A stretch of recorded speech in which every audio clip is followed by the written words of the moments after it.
আমার ভাইরা, আমি যখন আম্মা জানের পেটে ছিলাম, আপনি যখন আম্মা জানের পেটে ছিলেন, তখন রব্বুল আলামিন মুখে দাঁত দেন নাই, দিছেনি কিনা? মুখে দাঁত ছিল না। আবার রব্বুল আলামিন দুনিয়াতে পাঠালেন, তখনও আমার আপনার মুখে দাঁত ছিল না, কারণ তখন আমরা আমার আম্মা জানের স্তনের দুধ পান করব। আর আম্মা জানের স্তন রব্বুল আলামিন এত নাজুক করে বানাইছেন, সেখানে কোনো কামল সহ্য হবে না, ঠিক না বেঠিক? যে কারণে রব্বুল আলামিন মুখে দাঁত দেন নাই। 2 বছরও তেমন দাঁত উঠে নাই। এরপরেও সামান্য সামান্য যেটা উঠছে বিস্কুট খাওয়ার জন্য, ছোট ছোট বিস্কুট খাওয়ার জন্য দুধ দাঁত বলা হয়। কি বলা হয়? দুধ দাঁত। সেগুলি দিয়ে বন্ধু গোশত চিবিয়ে খাওয়ার মতো অবস্থা হয় নাই। হাড্ডি থেকে গোশত পৃথক করার অবস্থা হয় নাই, কারণ এখনো তার পাকস্থলী, তার মেয়াদা দুর্বল, ঠিক না বেঠিক? ছোট বাচ্চা না, কেন তারে এত ভারী খানা দিস না, এটা তার পেটে সহ্য করবে না, বলেনি কিনা? এজন্য রব্বুল আলামিন তখন শক্ত দাঁত দেন নাই। কিছুদিনের মধ্যে দাঁতগুলা পড়ে যায়। আস্তে আস্তে সে যখন বড় হয়, চলছেনি না, যখন সে বড় হয়, তখন তার ছোট শিশুর দাঁতগুলো, দুধের দাঁতগুলো পড়ে যায়। এবার নতুন করে দাঁত উঠে, সে দাঁত দিয়ে সে শক্ত জিনিসও চিবে খেতে পারে, ঠিক না বেঠিক? আল্লাহু আকবার! কি কুদরত! রব্বুল আলামিন এক জায়গায় বলেন, আলাম নাজআল লাহু আইনাইনি ওয়া লিসানান ওয়া শাফাতাইন ওয়া হাদাইনাহুন নাজদাইন। আল্লাহ বলেন, আমি কি আমার বান্দা বান্দির জন্য 2টি চক্ষু দান করি নাই? প্রশ্ন, কে দান করছেন? জোর করে বলেন না, কে? আল্লাহ আমার আপনার 2টি চোখ রব্বুল আলামিন দান করেছেন। আবার বলেন, আমি তাকে কি জিহ্বা দান করি নাই, যে জিহ্বা দিয়ে সে কথা বলে? আবার বলেন, আমি তাকে কি 2টি ঠোঁট দান করি নাই? আল্লাহু আকবার! বন্ধু, কত সুন্দরভাবে সাজাইছে। জিহ্বা থাকি যদি দাঁত, ঠোঁট না থাকতো, জিহ্বার পরে যদি কি না থাকতো, বলো, ঠোঁট না থাকতো, তো কি সমস্যা হইতো? আপনি জিহ্বা দিয়ে কথা গোলাই আনতে গেলে ঠোঁট না থাকার কারণে বাতাস হয়ে যেত। কি হয়ে যেত? বাতাস বাহির হইতো, কথা বাহির হইতো না। মাঝে মাঝে পরীক্ষা করেন না, যাদের এখান দিয়ে ঠোঁট কাটা আছে না 2-1 জন, অথবা নিচের অংশে কাটা, এদের কথা ভালো করে কি বোঝা যায়নি? কথা বোঝা যায় না? অনেকটা কম বোঝা যায়। 2-1টা বললো, আবার জিজ্ঞাসা কর কি বলছো, ঘটনাটা কি? ওই যে ঠোঁট নাই, ঠোঁট কাটা। আর যদি পুরা 2টি ঠোঁটে না থাকতো, কি অবস্থা হতো চিন্তা করে দেখিয়েন। আবার খেয়াল করেন, রব্বুল আলামিন কোন কোন মানুষের 40 বছর গেলে বা 45 বছর হলে সব দাঁতগুলো পড়ে যায়। আবার কারো 80 বছরও দাঁত পড়ে না। আসেনি এরকম? কারো 80 বছরও দাঁত পড়ে না। তো যার 40-45 বছরে দাঁত পড়লো, তার কথা কি বলে মানুষ জানেন? তার অকালে দাঁত পড়ে গেছে, বলেনি কিনা? কি বলে জোর করে বলেন? অকালে দাঁত পড়ছে। আসলে কি অকালে পড়ছে না কালে পড়ছে, এটা কে জানেন? আল্লাহ। না না বন্ধু, অকালে পড়ে নাই। রব্বুল আলামিন যখন দেখলেন তার পাকস্থলীতে সমস্যা দেখা দিস, এখন যদি দাঁতগুলো অটুট থাকে, সে আগের মতোই ভারী জিনিস চিবিয়ে খাবে, যেটা তার পেটে বরদাস্ত করবে না। এজন্য তাকে এখন দাঁত ফেলে দিয়ে তরল খাওয়ার ব্যবস্থা। قال رسول الله صلى الله عليه وسلم إذا أراد الله بعبد خيرا استعمله قيل كيف يستعمله يا رسول الله قال أن يوفقه الله لعمل صالح قبل الموت। রাসূল সাল্লাল্লাহু আলাইহি ওয়াসাল্লাম একদিন সাহাবায়ে কেরামের উদ্দেশ্যে বলতেছেন, যখন আল্লাহ তাআলা কোন বান্দার মঙ্গল চান, কি চান ভাই? কোন বান্দার মঙ্গল চান, সফলতা চান, তাকে আল্লাহ তাআলা দুনিয়া আখিরাতে সফল কাম করবেন, ভাগ্যবান বানাবেন। এটা যখন আল্লাহ তাআলা কোন বান্দার থেকে চান, তো ইস্তামালাহু, আল্লাহ তাআলা ওই বান্দাকে কাজে ব্যবহার করেন।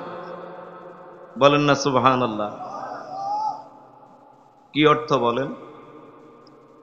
ইসলামের প্রথম যুগে এমন একটি কথা শোনার পরে তাদের দিলে একটু প্রশ্ন বাজে না, যে আল্লাহ তাআলা কিভাবে কাজে লাগাবেন?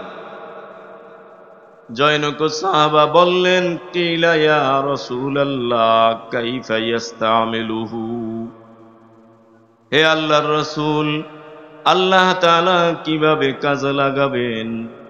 তো আল্লাহর রাসূল বললেন, আইয়ুওয়াফিকাহুল্লাহু লিআমালিন সালিহিন ক্বাবলাল মাউত।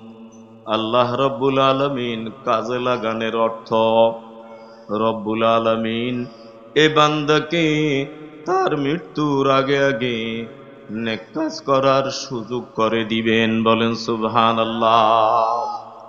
এজন্য যখনই আমি মসজিদের দিকে যাওয়ার সুযোগ হবে, মসজিদে যাইয়া নামাজ পড়ব, তিলাওয়াত করব, আমার আল্লাহকে মধুর স্বরে ডাকবো, তখনই মনে করতে হবে আমার আল্লাহ আমাকে কাজে লাগাইছেন। ঠিক না বেঠিক?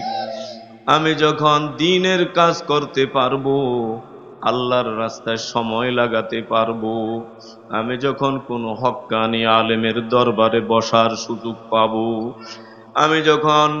আমি যখন কোরআন মাজিদের তিলাওয়াত শুনবো, আমি যখন দ্বীনি কথাবার্তা শুনবো, আমি যখন এভাবে দর্সের মধ্যে বসবো। আজ আমাদের অনেক ভাই মাহফিলকে দর্স মনে করে না, দর্স বুঝেনি না, যেখানে কোরআন হাদিসের কি হয়, ক্লাস হয়, ক্লাস। বিশ্বাস করেন আপনারা? কোরআন হাদিস ইলমে ফিকহ ক্লাস হয় এই মাহফিলে, কিন্তু এটাকে আজ পর্যন্ত কেউ ক্লাস মনে করে না, মনে করে ওয়াজ শুনিয়েছ। না না আমার ভাইরা, এখানে কুরআনুল কারীমের আয়াতের অর্থ হয়, তাফসীর হয়, এখানে হাদিস শরীফ পাঠ করা হয়, হাদিস শরীফের অর্থ হয়, ব্যাখ্যা হয়, হয়নি কিনা? আল্লাহ, এখানে ফিকহের মাসালা মাঝে মাঝে বলা হয়, কিভাবে আপনার জীবন কাটাবেন সুদ ঘুষের আলোচনা হয়, আল্লাহ আব্বা আম্মার সেবা এবং আব্বা আম্মার অবাধ্যতার আলোচনা হয়, হয়নি কিনা? তাহলে এটাকে একটা ক্লাস না? বলেন, এটাকে আরবিতে কি বলে? দর্স, পাঠদান। এখানেও একটা পাঠদান চলছে।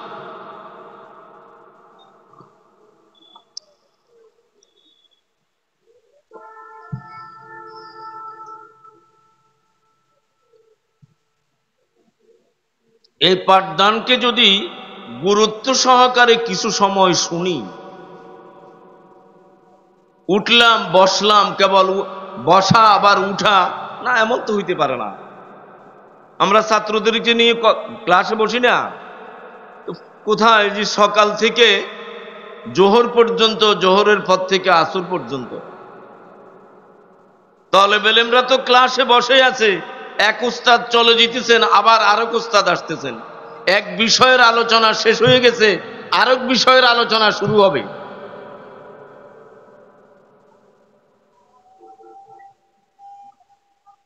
আমরা এই মজলিসগুলিতে যদি সহি নিয়ত করে আসি, তাহলে তালেবে ইলমের সওয়াব পাওয়া যাবে। আর তালেবে ইলমদের কি ফজিলত? আল্লাহর হাবিব বলেন, ওয়া ইন্নাল মালাইকাতা লা তাদউ আজনিহাতাহুম রিদাল লিতালিবিল ইলম। নিশ্চয় ফেরেশতারা তাদের পর জমিনের বিছিয়ে দেয় একজন তালেবে ইলমের সন্তুষ্টির জন্য। বলেন সুবহানাল্লাহ। ইজ্জতের জন্য। কি মর্যাদা! আল্লাহর হাবিব ইরশাদ করেন, মান সালাকা তরিকান ইয়ালতামিসু ফীহি ইলমান সাখালাল্লাহু বিহি তরফিহি সাখালাল্লাহু বিহি তরিকান ইলাল জান্নাহ।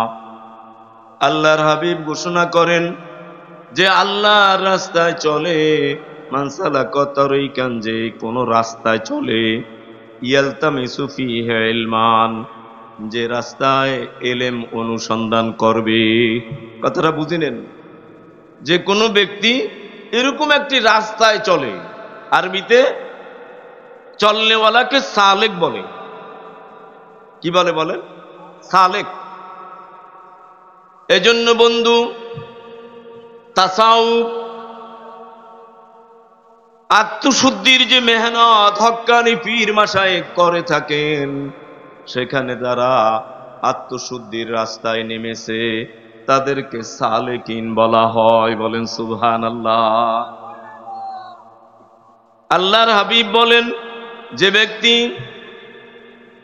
রাস্তায় চলল, কেমন রাস্তায়? ইয়ালতামিসু ফীহি ইলমান, যে রাস্তায় সে এলেম তালাশ করবে, এলেম অনুসন্ধান করবে, আল্লাহর হাবিব ঘোষণা করেন, সাখালাল্লাহু বিহি তরিকান ইলাল জান্নাহ। আমাদের মুহাদ্দিসিনে কেরাম এই শেষের বাক্যটার অর্থ বলেন, আল্লাহ তার এই রাস্তাটাকে জান্নাতের রাস্তার সাথে লাগাইয়া দেন। বলেন সুবহান। চললো কোথায়? বলেন, এলেম শিখার জন্য। মাহফিলে আসলো, মাদ্রাসায় গেল, হক্কানি পীর মাশায়েখের দরবারে গেলেন, মুহাক্কিক মুফতি সাহেবের দরবারে গেলেন, তিনার দরবারে যে গেল এলেম তালাশের জন্য, এলেম শিখার জন্য। আল্লাহর হাবিব বলেন, রব্বুল আলামিন তার এই এলেম তালাশের রাস্তাটাকে জান্নাতের রাস্তার সাথে লাগাইয়া দেন। বলেন সুবহানাল্লাহ। মোল্লা আলী কারি রহমতুল্লাহ আলাইহি বলেন,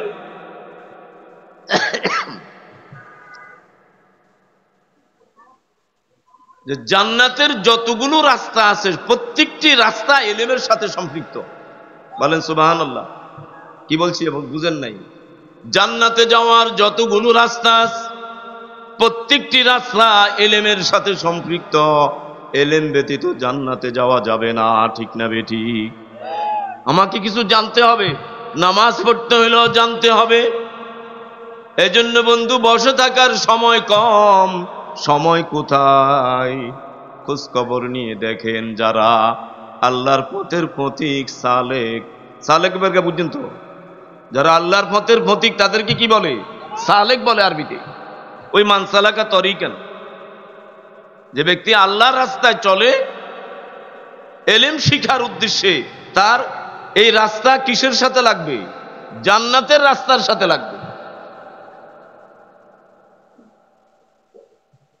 কি বলতেছিলাম? আমাদের সময় অনেক কম, কতটুকু কম সেটাও আমাদের জানা নাই। আছে নাকি না? বলেন, জানা আছে? আল্লাহ এমন একটি জীবন যিনি আমাকে আপনাকে দান করলেন, তিনি হলেন আমাদের রব। তিনি হলেন কি? আমাদের রব। ভুলে যেন না, আমি আবার জায়গা মতো আসবো। রব কাকে বলে? খাতামুল মুহাদ্দিস আল্লামা আনোয়ার শাহ কাশ্মীরি রহমতুল্লাহ আলাইহি ফয়জুল বারিতে লেখেন, রব কাকে বলে? ওয়া ইবলাগুশ শাইয়্যি ইলা হাদ্দিল কামালে শাইয়ান ফাশাইয়ান। ইবলাগুশ শাইয়্যি ইলা হাদ্দিল কামালে শাইয়ান ফাশাইয়ান।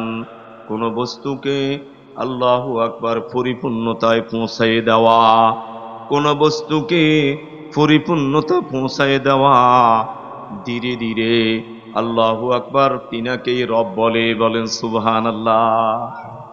শুধু আমার লম্বা আলোচনা তো করব না, আমার আপনাকে আল্লাহ তাআলা কিভাবে পরিপূর্ণতায় পৌঁছালেন, কত ধাপ আমার আপনার জীবনে কখনো তো চিন্তাও করি নাই। আমার ভাইরা, আমি যখন আম্মা জানের পেটে ছিলাম, আপনি যখন আম্মা জানের পেটে ছিলেন, তখন রব্বুল আলামিন মুখে দাঁত দেন নাই। দিছেনি কিনা? মুখে দাঁত ছিল না। আবার রব্বুল আলামিন দুনিয়াতে পাঠালেন, তখনও আমার আপনার মুখে দাঁত ছিল না, কারণ তখন আমরা আমার আম্মা জানের স্তনের দুধ পান করব। আর আম্মা জানের স্তন রব্বুল আলামিন এত নাজুক করে বানাইছেন, সেখানে কোনো কামল সহ্য হবে না, ঠিক না বেঠিক? যে কারণে রব্বুল আলামিন মুখে দাঁত দেন নাই। 2 বছরও তেমন দাঁত উঠে নাই। এরপরেও সামান্য সামান্য যেটা উঠছে বিস্কুট খাওয়ার জন্য, ছোট ছোট বিস্কুট খাওয়ার জন্য দুধ দাঁত বলা হয়। কি বলা হয়? দুধ দাঁত। সেগুলি দিয়ে বন্ধু গোশত চিবিয়ে খাওয়ার মতো অবস্থা হয় নাই। হাড্ডি থেকে গোশত পৃথক করার অবস্থা হয় নাই, কারণ এখনো তার পাকস্থলী, তার মেয়াদা দুর্বল, ঠিক না বেঠিক? ছোট বাচ্চা না, কেন তারে এত ভারী খানা দিস না, এটা তার পেটে সহ্য করবে না, বলেনি কিনা? এজন্য রব্বুল আলামিন তখন শক্ত দাঁত দেন নাই। কিছুদিনের মধ্যে দাঁতগুলা পড়ে যায়। আস্তে আস্তে সে যখন বড় হয়, চলছেনি না, যখন সে বড় হয় তখন তার ছোট শিশুর দাঁতগুলো, দুধের দাঁতগুলো পড়ে যায়।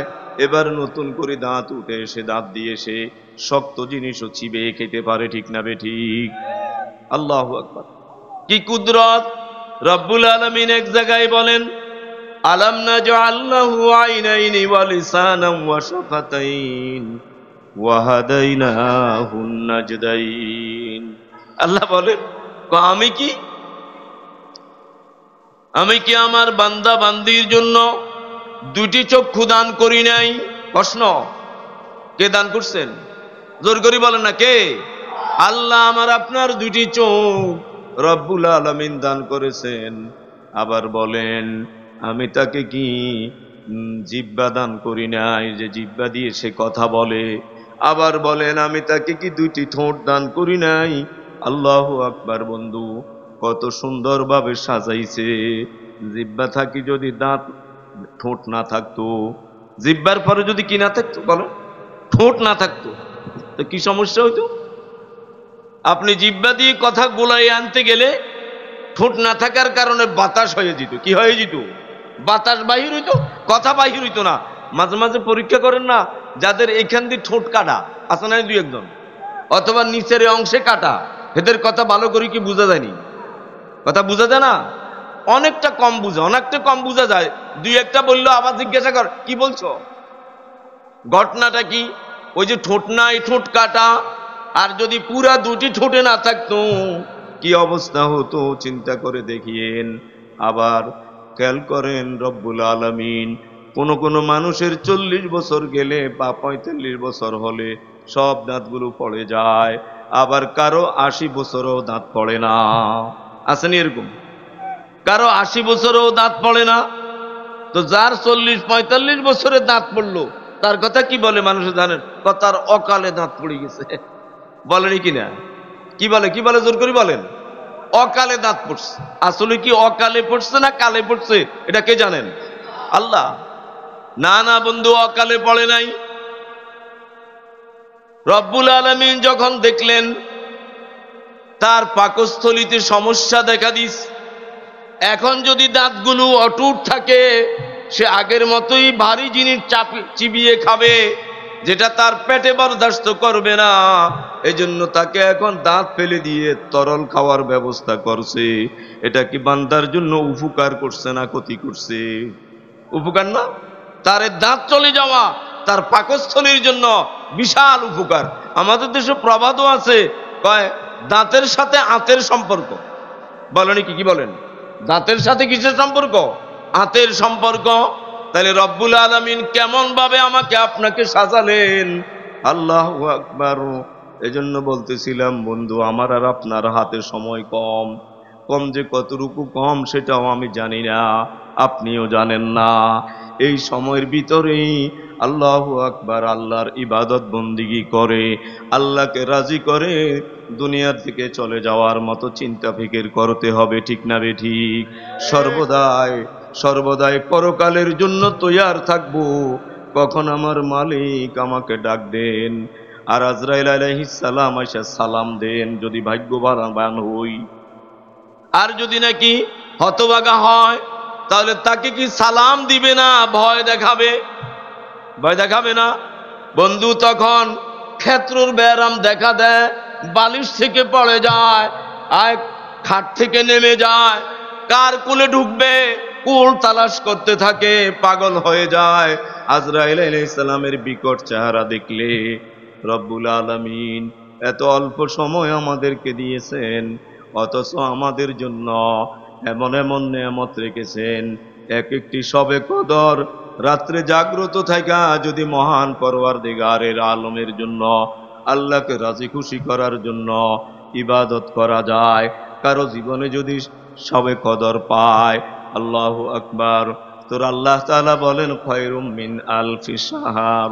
আল্লাহু আকবার, ৮০ মাসের আল্লাহ আল্লাহ, হ্যাঁ, কত কত আলফি শাহর, ১০০০ মাস থেকেও, নাকি ১০০০ মাসের ইবাদত থেকেও এক মাসের ইবাদত, একদিনের এক রাত্রের ইবাদত আল্লাহর কাছে বেশি দামি। দামি কত বেশি সেটাও আল্লাহ তাআলা বলেন নাই, বলেন সুবহানাল্লাহ। ১০০০ মাসের ইবাদত থেকেও আল্লাহ আল্লাহ আল্লাহ, এর থেকেও বেশি ফজিলত তার আমলনামা দিবে। বেশির সংখ্যা রব্বুল আলামিন বলেন নাই, তিনি যাকে ইচ্ছা করেন আল্লাহু ইউযাইফু লিমান ইয়াশা, যাকে আল্লাহ চান তাকে দ্বিগুণ, ৩ গুণ, ৪ গুণ আরো বাড়িয়ে দিতে পারেন, বলেন সুবহানাল্লাহ। এজন্য বন্ধু, যদিও আমরা দেখি আল্লাহর বহু নাফরমানরা জমিনে আল্লাহর নাফরমানি করে, শিরক করে, কুফরি করে, বেদাত করে, কিন্তু আবার তালাশ করে দেখিয়েন আল্লাহর কিছু বান্দা রাহে সুলুকের মধ্যে আল্লাহকে পাওয়ার জন্য তারা বন্ধু পাগল ফারা হয়ে নেমেছে, ঠিক না বে ঠিক? ফজরের নামাজের আগে ঘুম থেকে উঠে তাহাজ্জুদ আদায় করে, নফি ইসবাতের জিকির করে, আল্লাহু আকবার। খবর নিয়ে দেখিয়েন তাদের জিকির কত মধুর জিকির, তাদের জিকির কত মধুর জিকির। আল্লাহ তাদের জিকির গুলো মাঝে মাঝে যাইয়া শুনিয়েন, শুনতে মনে চাবে, আপনার চোখে পানি আসবে, আপনার দিলের হাল পরিবর্তন হবে। এজন্যই রব্বুল আলামিন বলেন ইয়া আইয়ুহাল্লাযীনা আমানুত্তাকুল্লাহ ওয়া কুনু মা'আস সাদিকিন। হে ঈমানদারেরা, আল্লাহকে ভয় করো, আল্লাহকে ভয় করো, তোমরা সত্যবাদীদের সঙ্গী হও, বলেন সুবহানাল্লাহ। সত্যবাদীদের সঙ্গী হলে যে আল্লাহু আকবার, জীবনের কি পরিবর্তন আসে। কিতাবের মধ্যে লেখে এক আল্লাহর ওলি খ্রিস্টান অধ্যুষিত দেশে ইসলামের দাওয়াত দেওয়ার জন্য জাহাজে উঠছে। কিসের দাওয়াত? ইসলামের দাওয়াত দেওয়ার জন্য দাই বনে জাহাজে উঠছে, পানিয়া জাহাজ সাগরে চলছে। রাত্রে যখন ৩টা বাজলো, অনেক পয়সাওয়ালা ছিলেন ওই আল্লাহর ওলি, কেবিন ভাড়া করেছেন জাহাজের মধ্যে। রাত্রে ৩টা উঠা ওয়াশরুমে যায়া জরুরত সেরে ওযু করে পবিত্র হয়ে ২ রাকাত করে কয়েক রাকাত নামাজ পড়লেন। আল্লাহু আকবার। কয়েক রাকাত নামাজ পড়ার পর এবারকার রব্বুল আলামিনের আল্লাহু আকবার নফি ইসবাতের জিকির শুরু করলেন। লা ইলাহা ইল্লাল্লাহ, লা ইলাহা ইল্লাল্লাহ, লা ইলাহা ইল্লাল্লাহ, লা ইলাহা ইল্লাল্লাহ। আবার শুরু করলেন আল্লাহু আল্লাহ, আল্লাহু আল্লাহ, আল্লাহু আল্লাহ, আল্লাহু আল্লাহ। এভাবে যখন বন্ধু দোয়া জিকির আরম্ভ করলেন, ওই যে দেশে যাইতেছিলেন এ দেশ হলো ইংরেজ অধ্যুষিত দেশ, যেখানে ইংরেজরা বেশি, খ্রিস্টানরা বেশি। সে দেশে যাইতেছেন, ওই জাহাজের মধ্যেও খ্রিস্টান বেশি। কারণ আপনি বাংলাদেশে যখন বিদেশ থেকে জাহাজে উঠবেন তো সেখানে বাঙালি তো বেশি পাবেন, কি বলেন? উড়োজাহাজও বাঙালি কি পাওয়া যাবে? বেশি পাওয়া যাবে। ঠিক খ্রিস্টান দেশে যাইতেছিলেন, সেখানে জাহাজের অধিকাংশ যাত্রী হলো বাঙালি। তারা যখন দেখল তাদের মধ্য থেকে একজনের 3:30 4টার দিকে ওয়াশরুমে যাওয়ার জরুরত দেখা দিল। ওই আল্লাহওয়ালার রুমের কেবিনের সামনে দিয়ে যাইতেছেন, হঠাৎ করে কেবিনের ভিতরে থেকে যখন আওয়াজ শুনলো আল্লাহর জিকির, লা ইলাহা ইল্লাল্লাহ, এত সুন্দর জিকির যখন শুনলো, সে দাঁড়ায় দাঁড়ায় শুনতেছে, তার চোখে পানি আসতেছে, আর তার ইস্তিনজার কথা ভুলে গেছে, বাথরুমে যে যাবে এই কথা ভুলে গেছে। বারবার কান লাগাইয়া শুনতেছে, কিরে এত মধুর, আমরাও তো এই কালেমা পড়ি, লা ইলাহা ইল্লাল্লাহ, বলেনি কিনা? বা এই কালেমা তো আমরাও পড়তে পারি, কিন্তু এত সুন্দর লাগে না, কলিজার মধ্যে এরকম ধাক্কা লাগে না। কেমন এই কালেমা কে পড়তেছে? চিন্তা করলো না, আমি ওয়াশরুম থেকে পবিত্র হয়ে আসি, এটার কারণ জিজ্ঞাসা করতে হবে। বাথরুম থেকে সাইরে আইসা দরজাতে লক করলেন, দরজা খুলে দিলেন আল্লাহর ওই ওলি। তিনি যখন দরজায় খুলে দিলেন, এই খ্রিস্টান ভিতরে গেল, অনেক বড় অফিসার, গলা টাই, ভিতরে গেল। আর ওই আল্লাহওয়ালাকে জিজ্ঞাসা করলেন, হযরত ঘটনাটা কি? শুনছেন না?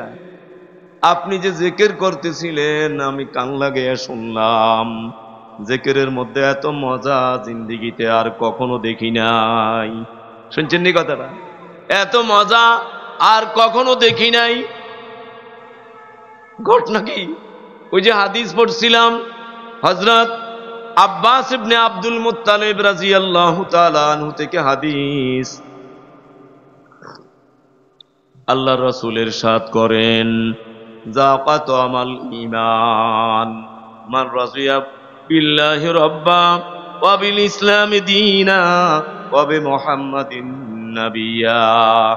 যে ব্যক্তির কাছে 3টা গুণ থাকবে, 1 নাম্বার গুণ হলো যে আল্লাহ যে তার রব এতে সে সন্তুষ্ট, 2 নাম্বার গুণ হলো আল্লাহ যে ইসলাম যে তার ধর্ম এতেও সে সন্তুষ্ট, 3 নাম্বার মুহাম্মদ সাল্লাল্লাহু আলাইহি সাল্লাম যে তার নবী এতেও সে সন্তুষ্ট। আপনাদেরকে তো জিজ্ঞাসা করলে বলবেন আপনারা এই 3 কাজে সন্তুষ্ট আছেননি, বুঝেন না লাগে? আল্লাহ যে আমার আপনার রব এতে সবাই